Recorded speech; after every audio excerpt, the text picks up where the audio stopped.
You ask Tiger to solve. This deals with linear equations with one unknown. The final result is x equals 5/7. Let's solve it step by step. Group all x terms on the left side of the equation. Add x to both sides. Simplify the arithmetic.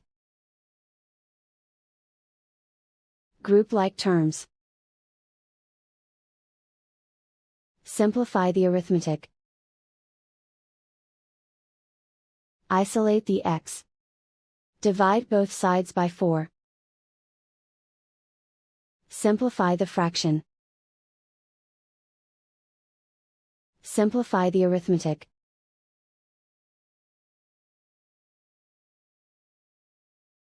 And so the final result is x equals 5/7.